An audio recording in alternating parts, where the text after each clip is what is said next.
Welcome to our channel. Today we how to configure Webflow CMS to drive a custom app frontend detailed guide step by step clearly. To begin, log into your Webflow account and select the project you want to work on. Once you're in the project, navigate to the CMS Collections panel on the left-hand side. Create a new collection by clicking on the New Collection button. Name your collection according to the type of content you plan to store, such as blog posts or products. Add various fields to your collection. Make sure to mark any necessary fields as required to ensure data integrity. After creating the collection, populate it with sample content to test your configuration. Next, head over to the Pages panel to set up a new collection page. Select your newly created collection and choose Collection Page to create the layout. Customize the layout by dragging and dropping elements like headings, images, and text blocks that correspond with your fields.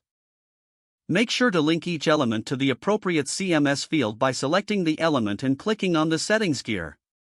Once your collection page layout is complete, now that your CMS is set up, you will need to prepare for the front end of your custom app.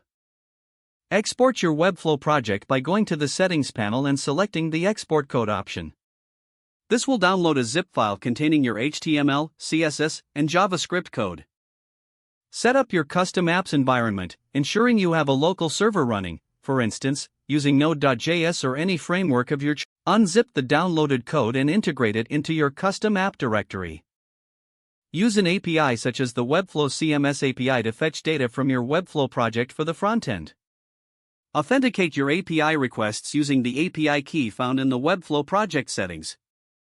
Write JavaScript code to call the Webflow API and retrieve data from your CMS collections.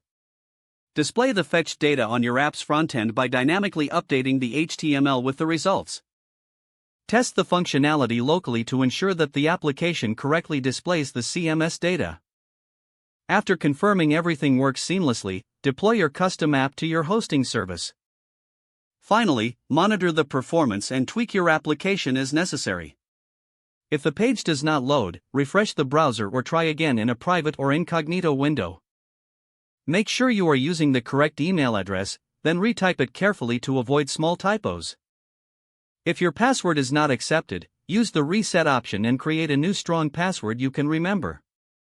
Check your spam folder for verification or security emails, then complete any requested confirmation steps. Enable two-factor authentication if available to improve account security and reduce unauthorized access risk. Don't forget to like this video and subscribe to our channel for more step-by-step tech guides.